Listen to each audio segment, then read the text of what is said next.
Dalam proses penciptaan manusia dan kali ini kita sampaikan apa? Itulah bekerja untuk Tuhan. Memuliakan Tuhan dalam kehidupan kita. Bapak Ibu tahu ketika Tuhan dekat dengan manusia, bukan di sinagoga, bukan di mesbah, bukan di tempat penyembahan, tetapi di marketplace. Yang istilah generasi Z sekarang marketplace, tempat pekerjaan kita. Bercocok tanam, berburu binatang. Tuhan ingin terus dekat dengan kita dalam kehidupan sehari-hari. Memuliakan tidak terbatas. Dan salah satu aspek memuliakan Tuhan adalah bagaimana kita melayani Tuhan. Dan melayani Tuhan bukan tanggung jawab siapa yang berdiri di atas lumba. Tidak. Bapak Ibu, saya dengan profesi masing-masing, itulah jadi sarana bagaimana kita melayani Tuhan, bagaimana kita memuliakan Tuhan. Bapak Ibu yang dikasihi Tuhan, ibadah pagi hari ini seperti pembawa acara tadi mengatakan adalah Paskah yang kedua. Tetapi pun walaupun tidak ada Paskah, pada hari ini sebenarnya telah dibuka pada hari Minggu, di mana kita datang, di mana kita dengan tujuan satu memuliakan Tuhan, seperti di Yesaya 43 ayat 7, manusia ciptakan untuk memuliakan Tuhan. Di situ kita membuka diri berhubungan dengan Tuhan di gereja. Tubuh kita menjadi bait suci di depan Tuhan untuk diisi, recharge dengan Roh Allah, untuk bersatu kembali dengan Roh Allah. Jadi Bapak Ibu datang ke gereja bukan main-main. Tuhan tidak ada urusan kalau kita tidak datang ke gereja. Tuhan tidak ada urusan kalau kita malas berdoa di gereja. Itu bukan urusan Tuhan, tapi urusan kita sebagai penyembah Tuhan. Haleluya. Tuhan. Tubuh kita adalah bait suci. Begitu gereja dibentuk, itu keluar gereja, bait itulah menjadi jalan dan terang dalam proses ibadah kita. Bisa terjadi di tempat pekerjaan, di tempat profesi kita masing-masing, di dalam keluarga kita masing-masing, atau katakanlah bisa katakan di marketplace. Bapak Ibu yang kedua, ibadah itu ada level, ada 3 level. Level yang terendah yaitu latreo, liturgi yang biasanya kita lakukan pada hari ini, liturgi. Yang kedua adalah Kristia, ibadah sosial, ibu janda yang biasa. Dan ibadah yang tertinggi adalah Euseria. Kapan Euseria? Seperti saya katakan tadi, ketika lampu sidang kita tutup, kita keluar melangkah, ketika kita melayani manusia yang lain, disitulah ibadah yang tertinggi, yaitu Christ image ditampilkan dalam setiap perilaku kita. Disitulah kita memuliakan Tuhan. Ketika gereja ditutup pada masa COVID, Bapak Ibu, di mana saya akan bersaksi sedikit, kami tidak bisa ibadah di gereja. Akhirnya kami membangun misbah keluarga, dengan istri, dengan anak-anak kami, dengan ponakan oma, kita membangun misbah keluarga kita. Bagaimana belajar membaca firman, memuji, menyembah, melepas kepahitan, pengampunan, dengan berbagai banyak anggota pemimpin itu sehingga kami tumbuh, Bapak Ibu. Dan ternyata COVID bagi kami adalah proses lapisan, atau yang disebut sebagai set apart atau kades dalam bahasa aslinya, atau dalam bahasa Bukan Kudus. Jadi Tuhan juga akan menguduskan, menapis orang, sehingga kami bisa melayani seperti ini. Karena COVID, luar biasa. Saya berdiri di mimbar ini karena Tuhan izinkan pada proses COVID kami tumbuh belajar. Di situ kesaksian Tuhan kami mengalami itu. Mazmur 103:14. Banyak sejawat kita di bagian depan, di rumah sakit kantor, di bagian lain meninggal, manusia seperti debu. Disitulah saya semakin dekat dengan Tuhan, dan saya berjanji tetap melayani Tuhan dengan profesi saya. Saya sebagai dokter harus dengan profesi, Bapak Ibu sebagai anggota dewan, mari dengan profesi itu kita melayani Tuhan, memuliakan Tuhan. Bapak Ibu hadir di sini juga bagian dari supaya apa? Bapak Ibu dikuduskan, Hades. Begitu mendengar firman itu, Bapak dikumpulkan itu di sini, Hades daripada orang lain. Supaya apa?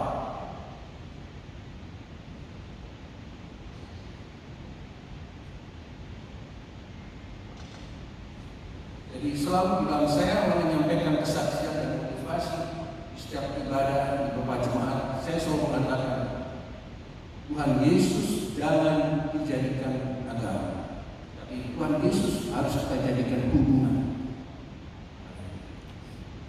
Dan hubungan itu akan begitu indah dan indah sekali. Dan seperti yang dialami oleh seorang wanita Syrovenesia, Matius 15 ayat 21. Wanita Syrovenesia, Bapak Ibu, ini orang kafir, sama dengan saya dulu. Ketika saya pun bicara oleh Tuhan Yesus tahun 2000, Bapak Ibu, Tuhan Yesus menjamah saya dari tempat seberang yang lain. Kemudian saya dibaptis, saya menjadi anak Tuhan. Mikul salah.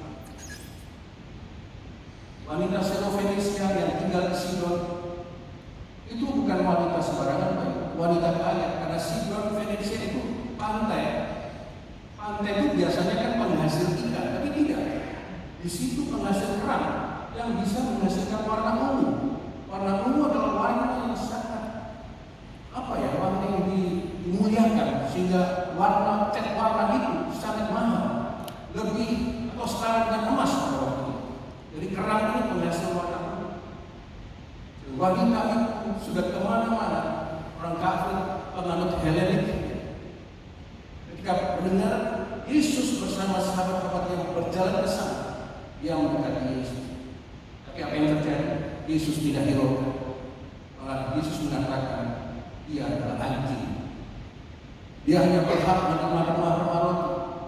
Tetapi wanita Syrovenesia dengan teguhnya, dengan merendahkan diri. Kalau Bapak Ibu lihat orang-orang Yahudi bajunya begitu sederhana. Begitu datang di Sidon dengan wanita Syrovenesia, Bapak Ibu bisa bayangkan Cleopatra. Cleopatra begitu pakaiannya anggun. Antara Roma dengan Yunani itu kan 11-12. Di bajunya begitu indah. Pasti teman-teman atau sahabat Yesus, murid Yesus akan melihat siapa ini. Tetapi dia segala kerendahan hati, dia sampai tersungkur di kaki Yesus. Yesus, tolong saya. Yesus, tolong saya. Dan ternyata kalimat ini, Bapak Ibu, yang pertama kali setelah saya mengenal Tuhan Yesus, saya ucapkan ketika saya mengalami masalah di meja operasi. Di meja operasi, Bapak Ibu, untuk persiapan operasi berdasarkan khususnya perdarahan otak atau tumor otak, saya belajar, walaupun saya sudah berkali-kali. Jadi sampaikan ke Bapak, saya juga pernah belajar di beberapa negara, termasuk di Jepang. Saya harus belajar. Tapi di meja operasi pun waktu saya mengalami kendala. Ketika saya terima Yesus, saya berseru, Tuhan Yesus tolong saya. Dan terjadilah mukjizat supranatural.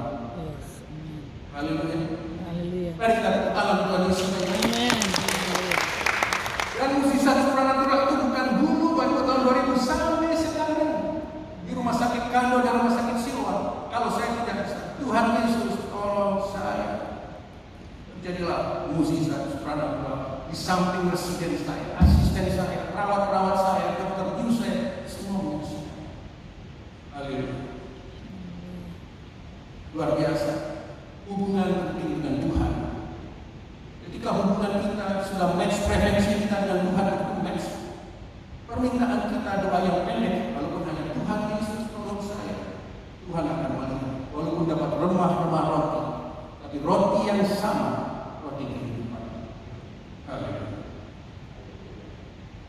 Bapak Ibu yang dikasihi Tuhan,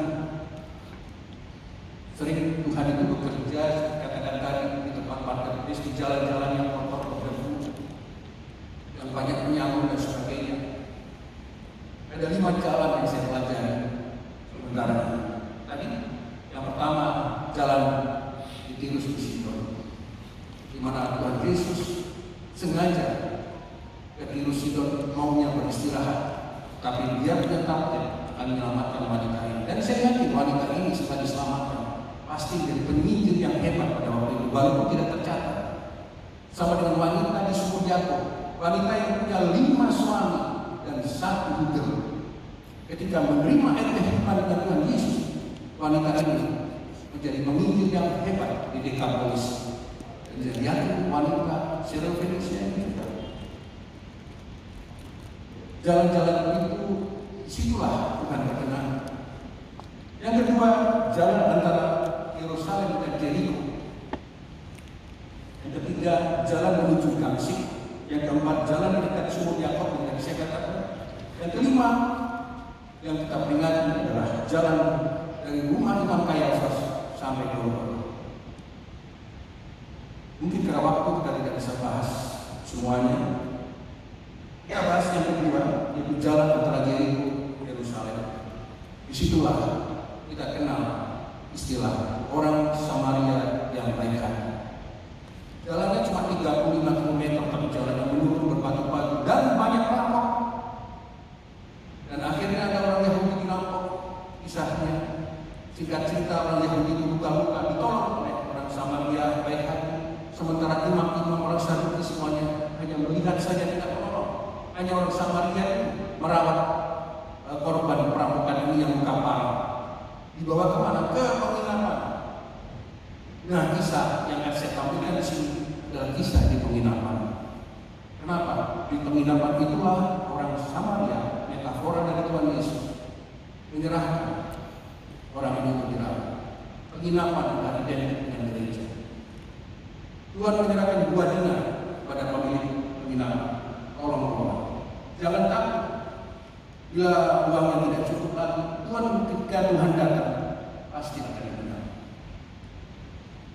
Dan inilah bentuk dari gereja saat ini. Gereja harus dipuji dengan integritas. Integritas adalah salah satu nomor 1 adalah kejujuran. Dalam pelayanan pun juga kejujuran. Dan di sini adalah dipuji dengan 2 dinar. Haleluya.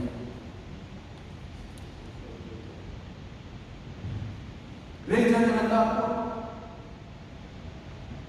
Gereja jangan hidup dengan donasi saja. Gereja hanya boleh mengandalkan lutut kita, yaitu dengan integritas. Oleh karena kejujuran harus diuji. Karena di Amsal 15 ayat 8, bagi nanti bisa baca, doa orang jujur Tuhan berkenan. Amsal 3 ayat 32, Tuhan bergaul dengan orang jujur seperti Daud, Ayub dan Hizkia. Bapak Ibu dikasihi Tuhan, integritas yang pertama tadi adalah kejujuran. Di mana marketplace itu butuh kejujuran juga. Tuhan berikan contoh pada orang Samaria yang baik, bukan hanya di pelayanan. Oleh karena itu, saya kadang-kadang tidak sependapat. Ada pekerjaan sekuler atau pekerjaan rohani. Seyogianya sih semua pekerjaan sekuler, tetapi yang diberkati dengan apa yang kita lakukan. Pekerjaan sekuler untuk memuliakan Tuhan sebenarnya sama saja. Integritas yang kedua yang perlu Bapak Ibu ketahui adalah kesetiaan. Ada contoh firman Tuhan, orang yang setia tetapi jarang difirmankan, disampaikan dalam penyampaian firman. Kita baca 2 Samuel ayat 17 2 Samuel 17 ayat 27. Di situ disampaikan ada seorang kaya raya namanya Barsila. Barsila dari pegunungan Gilead di utara Israel. Dia dengan teman-temannya Pak Ibu, dia turun ke Mahanaim. Bagaimana dia membantu Daud di dalam proses pelarian ini karena Absalom, pemberontakan Absalom anaknya. Di situ dengan segala kesetiaannya, Barzilai atau dalam bahasa aslinya artinya adalah seperti besi. Umurnya 80 tahun Bapak Ibu. Dia orang kaya, seorang petani dari pegunungan Gilead turun ke Mahanaim untuk membantu Daud bersama pasukan-pasukan Israel yang mereka miliki. Dia tidak hanya mensuplai makanan, tetapi semua peralatan perang, semua tenda, pasukan-pasukan Daud dilengkapi. Sehingga akhirnya pun ketika Absalom mati, Absalom harus melepaskan Daud kembali ke Yerusalem. Absalom diajak Daud untuk tinggal di Yerusalem. Tapi Absalom adalah orang yang setia berkarakter. Dia tidak mau haji lumpuh. Tidak. Saya tinggal di sini saja karena usia saya sudah 80 tahun. Kesetiaan Absalom itu Bapak Ibu, itu bisa tergambarkan bagaimana Daud pada waktu akan meninggal. Dan salah satu warisan utama Daud, wasiat Daud yang harus dilakukan oleh Salomo adalah memberi penghormatan kepada keluarga Barzilai. Bayangkan, sebelum Daud mati, dia masih muda. 1 Raja-Raja 2 ayat 7. Saya akan bacakan 1 Raja-Raja 2 ayat 7.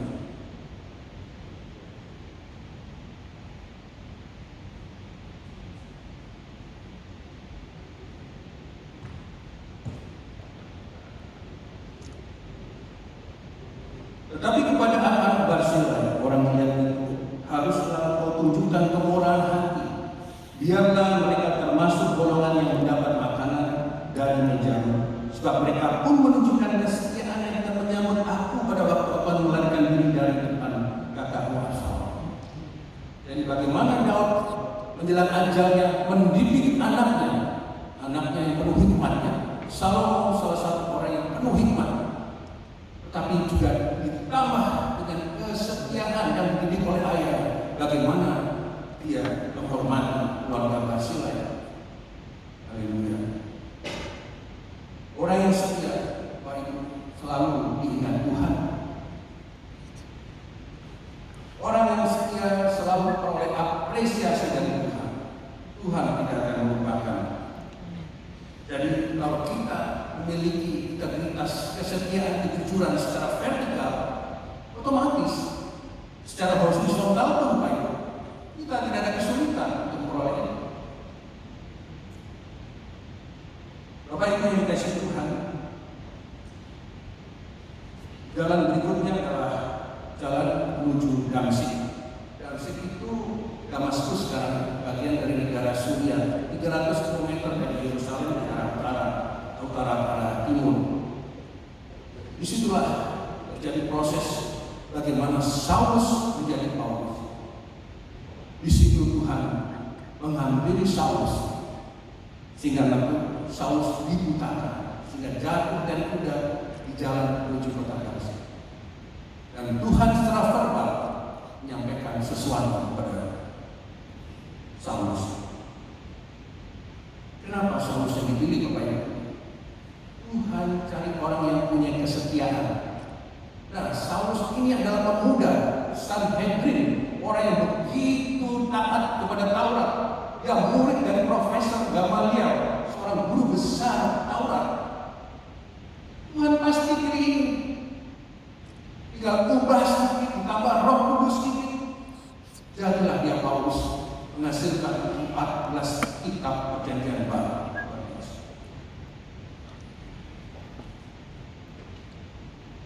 Ketika dia menjelang masuk kota Damsyik di jalan di Kisah Rasul 9 ayat 4-5, dia jatuh. Ada sinar putih menerpa dia buta. Dia harus ditahan dulu fisiknya supaya hatinya ini hang, komputer itu dihengkan. Itu Tuhan maksudkan. Sehingga dia terjatuh, walaupun saya bisa bayangkan dia pasti menolak. Siapa dia yang buat aku jatuh? Tetapi jika pertanyaannya mengatakan, siapakah engkau Tuhan? Akulah Yesus yang kau aniaya. Nah, disitulah Saulus sadar apa yang dia pelajari selama ini dengan Taurat, apa yang dia hadapi sekarang. situ Tuhan pakai dalam tugas kerasulan yang pertama. Saulus pergilah ke rumah seseorang, ketemunya dia di situ, nanti dia akan menyembuhkan. Dia melawan penyakit tidak bisa melawan dia, walaupun dia orang beringas, anak muda, tetapi dengan perintah kerasulan yang pertama ini dia harus lakukan, karena dia tahu siapa yang memberitakan ini, karena dia tahu siapa Mesias itu dari yang dia baca di Taurat.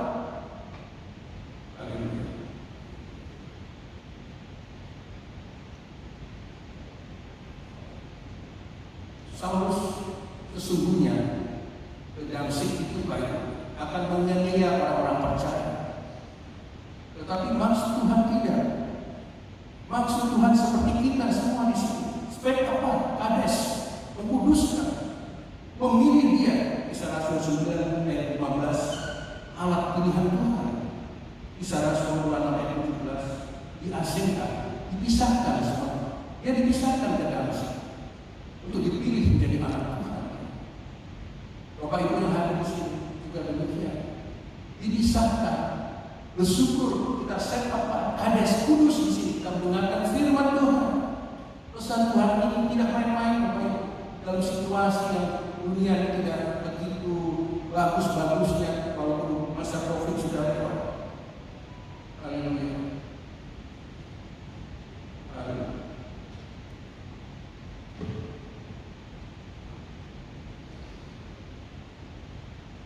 Bapak Ibu yang kasih Tuhan, akhir dari pembacaan firman Tuhan, ada kabar baik.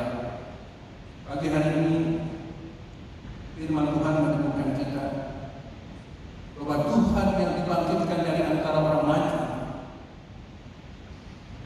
ini menyertai kita di dalam marketplace, di dalam masing-masing profesi kita. Mari kita buka hati kita. Mari kita memiliki pekerjaan sesuai dengan kebutuhan rohani kita. Mari kita senantiasa membangun hubungan intim dengan Tuhan dengan menjaga integritas, kejujuran dan kesetiaan. Pilihan Tuhan bagi kita tidak pernah salah, Pak. Tuhan selalu bertanggung jawab kepada Dia yang dipilih. Tuhan senantiasa menyertai orang-orang pilihannya dan juga menyertai Bapak Ibu yang terkasih. Sesungguhnya pekerjaan kita adalah salah satu sarana untuk memuliakan Tuhan. Mari kita dengan segenap hati mengenapi firman Tuhan di Keluaran 31 ayat 3, Yesaya 43 ayat 7 tadi. Memuliakan Tuhan sebagai penyembah yang benar sesuai dengan profesi kita masing-masing. Mari Bapak Ibu kita berdiri dan kita berdoa. Bagaimana kita masih membutuhkan Tuhan dari firman Tuhan.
Isi hatimu yang begitu indah, agar kami tetap memuliakan Engkau di setiap profesi posisi kami masing-masing. Kami percaya kita selesai mendengar firman ini Bapak, ada kemenangan yang terjadi dari kami. Haleluya. Terima kasih Tuhan. Kuduskanlah pekerjaan kami.